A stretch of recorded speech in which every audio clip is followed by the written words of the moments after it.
Eh bien bonjour, bonsoir, j'espère que vous allez bien, c'est Flo. Aujourd'hui on se retrouve pour parler des spoilers du chapitre 277 de Blue Lock. Mais pour le coup, en fait ces spoilers ils vont être d'une part aussi hyper intéressants parce que ça résume pas mal le chapitre. On n'a même pas vraiment besoin de beaucoup plus de traduction. C'est comme si on faisait directement une review. Pour le coup on va un peu déjà résumer le chapitre, en tout cas ça va être assez sympa aussi. Avant que la vidéo ne démarre, je vous le rappelle, si vous voulez me soutenir sur les prochaines vidéos, n'oubliez pas de vous abonner à la chaîne et donc c'est parti pour ce chapitre qui va démarrer du côté de Ego. C'est vrai qu'on l'avait pas vu depuis quelques temps, mais en tout cas donc on le revoit ici, il visionnait les images et tout simplement ce qui se passait sur le terrain avec Rin. Donc là on va le voir directement, il va féliciter Rin pour l'exploit qu'il a fait, vraiment son but masterclass, on le rappelle, c'était vraiment une dinguerie, cette reprise comme ça face à Isagi. Vraiment la balle elle a tourné comme ça, il a fait une trajectoire mais de dingue, vraiment c'est un truc de ouf. Et il a marqué, vraiment c'était magnifique. Du coup on continue, on voit Henry qui est avec lui, du coup elle est surprise de voir que également Julien Loki va rentrer sur le terrain. C'est pour la première fois aussi d'ailleurs de la No Egoist League. Du coup, ils sont assez surpris, ils s'attendent de voir de grandes choses aussi. Et aussi, ils ont hâte de voir tout ça tout simplement. Donc ensuite, Ego lui va dire que c'est actuellement une bataille de génie et que ce final, c'est vers la fin du match tout simplement. La partie finale du match va être vraiment incroyable. Ils ont vraiment hâte de voir ça. Nous aussi, du coup, pour le coup, moi aussi, j'ai trop hâte, je suis trop hypé. Ça va être dingue. Du coup, on revient un peu sur le terrain. On voit la nouvelle formation du PXG et puis également on verra celle du Bastard Munchen. Là, on voit également Isagi avec son aura de flow. Vraiment, il est trop déterminé, il a trop envie d'en découdre et de redépasser Rin comme ça va être une dinguerie. Peut-être aussi rivaliser un peu avec Loki. Je sais pas s'il va faire des choses aussi face à lui. Mais en tout cas, ça hype beaucoup. Donc de l'autre côté, on voit également la nouvelle formation du Bastard Munchen. Isagi va recevoir un carton jaune par contre, après le plaquage qu'il avait fait contre Rin. Ah ouais, c'est vrai, du coup, ce gros contact qu'ils avaient eu au chapitre précédent, c'est vrai qu'on n'avait pas eu de grosses répercussions, mais finalement, ici, ok, il a un carton jaune. Bon, après, c'est juste un jaune, mais quand même, faut qu'il fasse attention pour la prochaine fois. Donc, Isagi ensuite ne veut pas être le personnage secondaire de l'éveil de Rin. Ok, ici, on comprend bien ses motivations et tout simplement son envie de devenir le joueur qui sera au centre de la scène, tout simplement, au milieu de la scène, être le meilleur, le numéro un. Ok, donc voilà, on voit Isagi a l'intention de gagner avec son but, son propre but à lui. Du coup, il veut mettre un autre but et marquer le but final. On voit en tout cas qu'il est déterminé. Du coup, ensuite, on voit l'engagement. Voilà, Noah qui va faire l'engagement. Une passe à Isagi. Isagi qui fonce sur une double page magnifique. Voilà, on voit que le match reprend. Il récupère le ballon avec son aura de flow, toujours incroyable. Donc le match reprend. Ici, on voit que les deux se font des passes. Voilà, Isagi X Noah. Voilà, ça fait des duos magnifiques. Avec la Metavision aussi d'Isagi.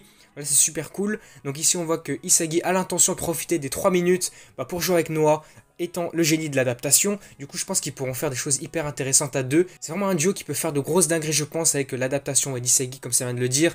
Je pense que ça peut être hyper cool de voir ça. Mais par contre, là, masterclass, vraiment, c'est surprenant de fou. Après, d'un côté, pas non plus. Mais c'est vrai que pour le coup, là, on pouvait pas s'attendre à voir ça dès le début comme ça. On voit Loki qui tape une accélération et qui va voler le ballon à Isagi carrément dans ses pieds et il lui prend comme ça.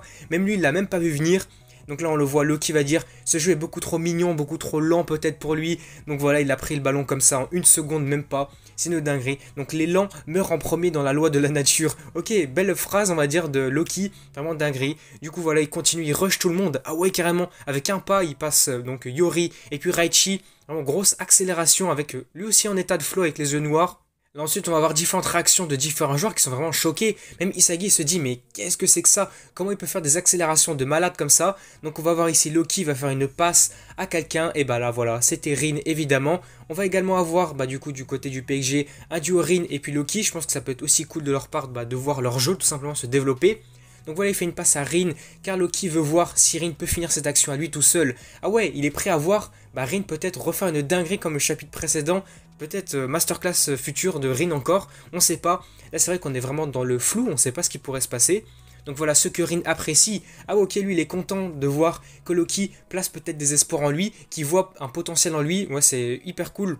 Mais attention, là aussi, grosse surprise qu'on va voir du côté du Bastard Munchen cette fois-ci. On voit que Igagori apparaît face à lui au contact de Rin. Mais qu'est-ce qu'il va faire?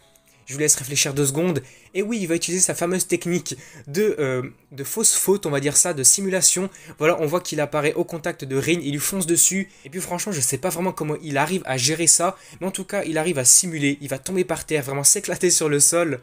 Puis on voit ici la VAR, voilà, ça annonce que ça fait une faute en faveur du Bastard Munchen. Et lui, il est hyper content, il est dans son état de flow aussi, on voit son aura dans ses yeux. Vraiment, le génie de la malice est arrivé sur le terrain. Voilà, grosse dinguerie de son côté aussi. C'est que pour lui, c'est sa technique fétiche tout simplement, la simulation.